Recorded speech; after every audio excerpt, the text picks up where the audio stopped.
मैं यादव हूँ, उसने कहा ये हिरगड़िया साले तुम हॉकी खेलोगे, तुम्हारी औकात है खेलने की। कोई जाति किसी इंसान की नहीं। मैं तो ये मानता मेरी कोई जाति नहीं, ना कोई धर्म, ना कोई भगवान। सिर्फ एक ही चीज़ है, ह्यूमैनिटी, मानवता। माननीय उच्च न्यायालय में है तो अब विचारहीन फैसला है, उसमें तो अब जो भी उच्च न्यायालय आगे टीका टिप्पणी देगा उसका स्वागत किया जाएगा। भारतीय जनता पार्टी की जो नीति है वो लगातार बांटने की नीति है, चाहे वो धर्म के नाम पे हो, चाहे जाति के नाम पे हो। प्रोफेसर्स के ऊपर कानून बनना चाहिए। इंस्टीट्यूशन लेवल पे राजनीति करने का काम, गंदा डिस्क्रिमिनेशन को फैलाने का काम ये प्रोफेसर्स करते हैं। 45 में से 38 विश्वविद्यालयों के जो वाइस चांसलर होते हैं वो सामान्य वर्ग से होते हैं। 30-30 नंबर का होता है, जिसमें हमने देखा 16 बच्चों को 25 नंबर मिलता है और 80 बच्चों को 18 नंबर। छात्र हमेशा सरकार के आंखों में आंखें डालकर इस देश को, इस प्रदेश को, सबको बचाने का कार्य करता है। अगर आप इसको रूल बैक में ले जाते हैं तो फिर हम लोग जो है कि आपके ही खिलाफ आएंगे। सुप्रीम कोर्ट के जो उन्होंने जजमेंट है, जो कुछ भी स्टे लगाया है, उसको मैं बहुत सपोर्ट की निगाह से नहीं देखता हूँ। यूजीसी के नए नियमों को लेकर जहां समाज में तकरार मची हुई थी, दो भागों में छात्र गुट से लेकर समाज तक बटा हुआ था, वहीं अब सुप्रीम कोर्ट ने नए नियमों पर रोक लगा दी है। इसी मुद्दे पर बातचीत करने के लिए हमारे साथ लखनऊ विश्वविद्यालय के कुछ छात्र हैं, जिनसे बातचीत करेंगे। जी, कैसे देखते हैं जिस तरीके से सुप्रीम कोर्ट ने अभी तत्काल स्टे लगाया है, इस फैसले पर रोक लगाई है, क्या कहेंगे? जी देखिए, फैसला जो है माननीय उच्च न्यायालय का बहुत सराहनीय है और कहीं ना कहीं ये संविधान की जीत है, संविधान में दिए गए बराबरी के अधिकार की जीत है।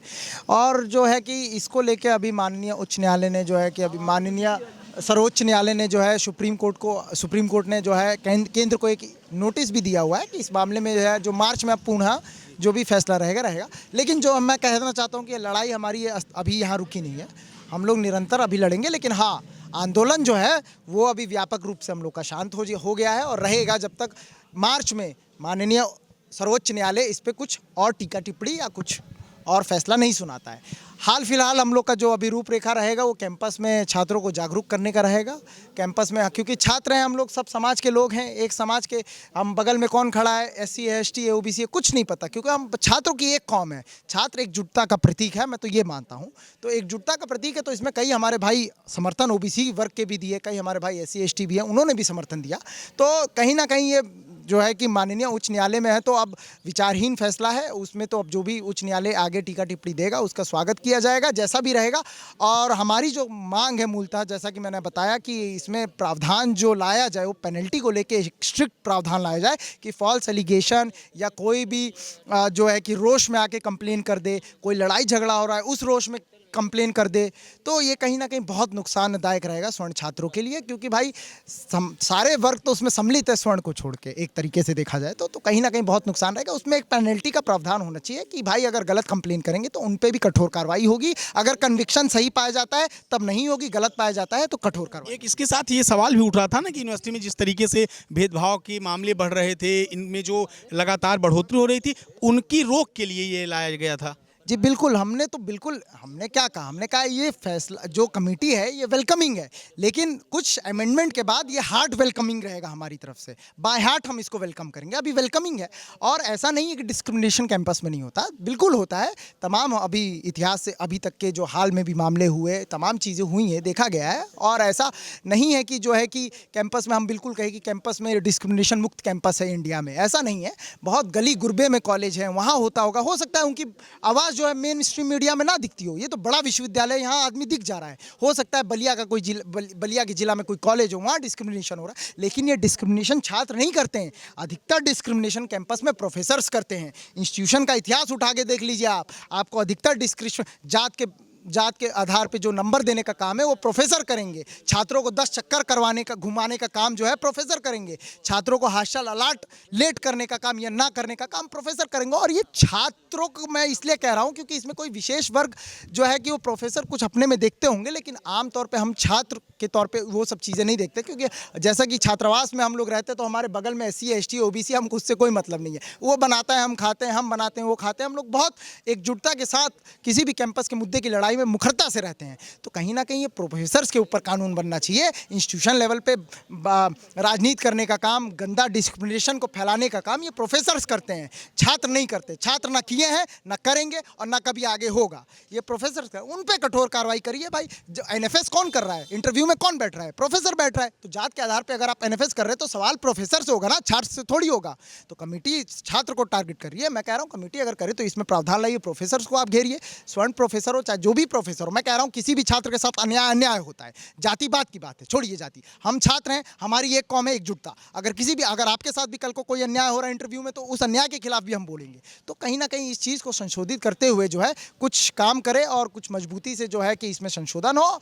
नहीं कर पा रहे हैं तो भाई रिपील करिए, बात खत्म, 12 के नियम से हम चलेंगे। तो हमारे साथ कुछ और लोग हैं जिनसे बातचीत करेंगे। जी, क्या कहेंगे जिस तरीके से सुप्रीम कोर्ट ने आज जो यूजीसी के नए नियम आए थे उनको लेकर तमाम तरह की आवाज़ें आ रही थी, कोई इसके पक्ष में बोल रहा था, कोई इसके विपक्ष में बोल रहा था, जो आज स्टे लगाया सुप्रीम कोर्ट ने, उसको लेकर क्या कहेंगे?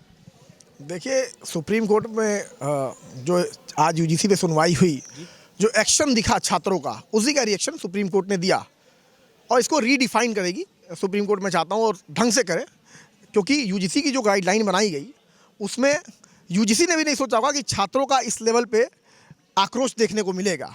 और छात्रों का जहाँ तक की बात रही, तो छात्र कभी नहीं बटा है। भारतीय जनता पार्टी की जो नीति है वो लगातार बांटने की नीति है, चाहे वो धर्म के नाम पे हो, चाहे जाति के नाम पे हो, और नेता हमेशा बांटने का कार्य करता है, क्योंकि बांटने के नाम पे उनको भीड़ बहुत आसानी से मिल जाती है। और जो मैं समझता हूँ कि नेताओं की कोई धर्म जाति नहीं होती है, नेता इस चीज़ का प्रयोग करते रहते हैं सत्ता में बने रहने के लिए। भारतीय जनता पार्टी ने तो ये मान ही लिया है कि जो जनरल कास्ट है, जो सामान्य वर्ग है, उनका बधुआ मजदूर है, लेकिन जो उनके पॉलिटिकल फ़ायदे के लिए इन्होंने ये कानून को लाया है। और ख़ासतौर पे ऐसे चुनावी जो मौसम चलने वाला है 27 का, उसको देखते हुए इन्होंने लाया है इस चीज़ को लेके। क्या आपको लग रहा है ये जो यूजीसी ने नई गाइडलाइन जारी की थी, उसको भारतीय जनता पार्टी के चुनावी फायदे के लिए जारी किया गया था? जी बिल्कुल, भारतीय जनता पार्टी एकदम चुनावी मशीनरी पे काम करती है, वो बिना फायदे को कुछ काम ही नहीं करती है। उनको इतना ही, अगर जो यूजीसी छोड़ दी ना, इतना ही इनको बराबरी का हक देना होगा, तो देश में 45 विश्वविद्यालय हैं, उससे कहीं बड़े बड़े और भी विश्वविद्यालय हैं, वहाँ के वाइस चांसलरों को आप हिस्सेदारी दीजिए ना, वहाँ एससी को दीजिए, ओबीसी को दीजिए। ऐसा क्यों होता है कि 45 में से 38 विश्वविद्यालयों के जो वाइस चांसलर होते हैं वो सामान्य वर्ग से होते हैं? आप चले जाइए, देख लीजिए, वाइस चांसलर ऑफिस में देख लीजिए, प्रॉक्टर ऑफिस में देख लीजिए, या रजिस्ट्रार ऑफिस में देखिए, आपको एक ही सरनेम के लोग लाइन से दिख जाएंगे। आपको उसके अलावा क्या जातियाँ नहीं होती हैं? विश्वविद्यालयों में प्रोफेसरों की हिस्सेदारी कितनी है, इन जातियों की हिस्सेदारी कितनी है? बार बार में NFS लगा दिया था, नॉट फाउंड सुटेबल। ये भी तो नहीं सरकारों में काम होता है। तो हिस्सेदारी देनी है तो सरकार तो कई जगह पे दे सकती है, इतनी सारी कमेटी है सरकार में, वहाँ दे सकती है। लेकिन एक ये शगुफा सरकार ने छोड़ दिया, जिसको खासतौर पे एक टारगेट बनाया गया छात्रों को बांटने का। तो छात्र इस देश में कभी नहीं बटा था। छात्र हमेशा सरकार के आंखों में आंखें डालकर इस देश को, इस प्रदेश को, सबको बचाने का कार्य करता है।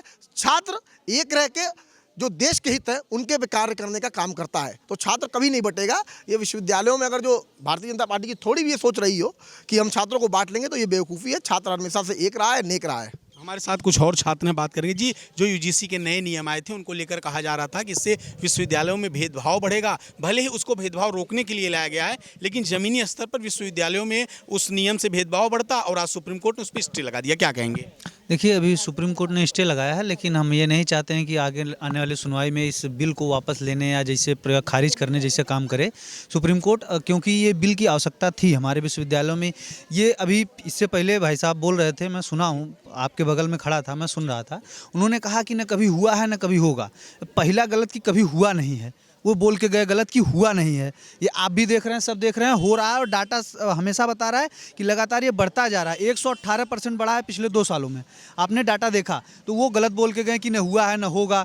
हाँ, एक बात उन्होंने सही बोला कि प्रोफेसर जो है ये बड़े तौर पे करते हैं। ये बात बिल्कुल सत्य है कि प्रोफेसर इसमें बड़े तौर पर शामिल होते हैं और करते हैं। और हम तो मानते हैं कि प्रोफेसरों की कोई जाति नहीं है, और वो इसलिए करते हैं कि बच्चों को प्रताड़ित करके हम बांटे रहेंगे तो कुछ बच्चे हमारे साथ, मतलब वो नंबर देने का, आप बताइए 30-30 नंबर का होता है, जिसमें हमने देखा है 100 बच्चों को 25 नंबर मिलता है और 80 बच्चों को 18 नंबर। हम कह रहे हैं कि अगर हम गलत बोल रहे हैं, अभी किसी एक सेमेस्टर का, किसी एक कोर्स के एक सेमेस्टर का वो सभी बच्चों का रिजल्ट लेके आवें और हम वहीं पर दिखा देंगे कि इंटरनल जो एग्ज़ाम है उसमें कितने नंबर कितने बच्चों को मिला, प्रैक्टिकल, इंटरनल और अटेंडेंस का जोड़ के। उसमें हमेशा आपको OBC SC के बच्चों के नंबर, अगर हम एवरेज निकालेंगे, डाटा निकालेंगे, तो हमेशा कम मिलेंगे। ये काम प्रोफेसर सबसे ज़्यादा कर रहे हैं। और जो छात्रों के बीच में है, और वो अभी वो कह के गए हैं कि स्वर्ण छात्रों पे भी होता है। अभी कोई बता दे, कहीं पर हमको कोई दिखा दे किसी स्वर्ण छात्र के साथ जाति के आधार पर भेदभाव हुआ हो तो हमको बता दे, हम अभी चलेंगे और उस चीज़ को ले जो है कि हम इनके साथ में, इनके पक्ष में खड़े होंगे। ऐसा कहीं मैंने कभी नहीं सुना है कि जाति के नाम पर उनके साथ भेदभाव हुआ है। हाँ, क्षेत्र के नाम पर भेदभाव हुआ है। मैं देखा हूँ, मैं विश्वविद्यालय में रहा हूँ तो देखा हूँ क्षेत्र के नाम पर भेदभाव होता है, गुटबाजी के नाम पर भेदभाव होता है। और प्रोफेसर के गुटबाजी के नाम पे छात्रों के साथ भी भेदभाव होता है, लेकिन ये कभी नहीं होता है कि सवर्ण बिरादरी के छात्रों के साथ जाति के नाम पे कोई छात्र भेदभाव करके चला जाए, क्योंकि ये तुरंत एकजुट भी हो जाते हैं। अभी भी ओबीसी और एससी में एकजुटता की भी कमी है, और दूसरी चीज़ की वो दबे हुए हैं और वो अपनी आवाज़ नहीं ला पाते हैं। हम चलिए एक छोटी सी कहानी अपने जीवन की बताते हैं। मैं मतलब कक्षा 11 में पढ़ रहा था जौनपुर के टीडी कॉलेज में। एक वहाँ पे टीचर थे, वो स्वर्ण थे, और मैं हॉकी का खिलाड़ी, मतलब मेरा बहुत इच्छा थी कि हॉकी खेलना है। मैंने उनसे कहा सर हमको हॉकी चाहिए। उन्होंने कहा कि ठीक है 2 दिन बाद आना। मैं गया, फिर 3-4 दिन तक वो हमको हॉकी नहीं दिए। मैं एक वहाँ पर पूर्व विधायक थे, उनका नाम है जगदीश नारायण राय, वर्तमान में विधायक हैं, उस समय वो पूर्व हो गए थे। हाँ, जफराबाद विधानसभा से मैं उनके पास गया। उस समय वो पूर्व थे, विधायक नहीं थे, कुछ नहीं थे। उन्होंने उठा के मैनेजर, जो टीडी कॉलेज इंटर कॉलेज के मैनेजर को फ़ोन कर दिया। वो बुला के हमसे मिले और जो गेम टीचर थे उनको बुला के कहा कि इसको हॉकी क्यों नहीं दिए हो। उस व्यक्ति ने मुझे लाठी से मारा। कोई कहे मैं यादव हूँ, उसने कहा कि हिर गड़िया साले तुम हॉकी खेलोगे, तुम्हारी औकात है खेलने की। और उस दिन मेरे पिताजी थोड़ा सा ऐसे थे कि उन्होंने क्या काम किया, हमको पैसा दिया तुरंत 3000 रुपये। मैं बनारस गया और वहाँ से हॉकी खरीद के लाया, कहा कि मैं लाया हूँ, अब मैं खेलूँगा। वो एक अलग विषय है, लेकिन उन्होंने मारा, ऐसा हुआ, मेरे साथ हुआ है। मैं ये नहीं कह रहा हूँ कि लखनऊ विश्वविद्यालय में ये कम आप देखने को मिल सकता है कि लखनऊ विश्वविद्यालय में कम है, क्योंकि सभी जागरूक हैं, विरोध करते हैं, हम भी हैं। कोई कर रहा होगा किसी के साथ हम मना करेंगे, ऐसा नहीं हो सकता है।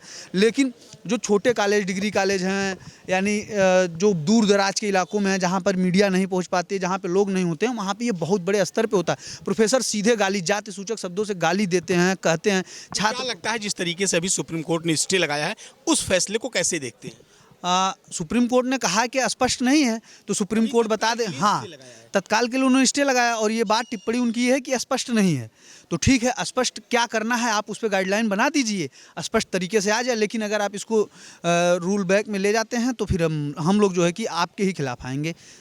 तो हमारे साथ कुछ और लोग हैं जी, क्या कहेंगे जिस तरीके से सुप्रीम कोर्ट ने रोक लगाई है? सबसे पहले मेरा नाम अभय यादव है।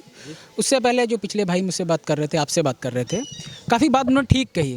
देखो, भेदभाव तो है। अब आप हमारा डिसीजन लेना चाहते हैं कि हमारा क्या व्यू है, स्टूडेंट्स का व्यू है।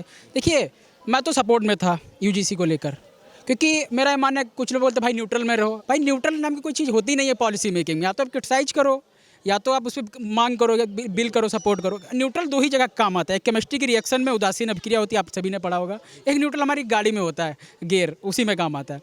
तो मेरा कहना है भाई, मैं सुप्रीम कोर्ट के जो उन्होंने जजमेंट है, जो कुछ भी स्टे लगाया है, उसको मैं बहुत सपोर्ट की निगाह से नहीं देखता हूँ, क्योंकि काफ़ी सारी चीज़ों पे सुप्रीम कोर्ट को एक्शन लेना है।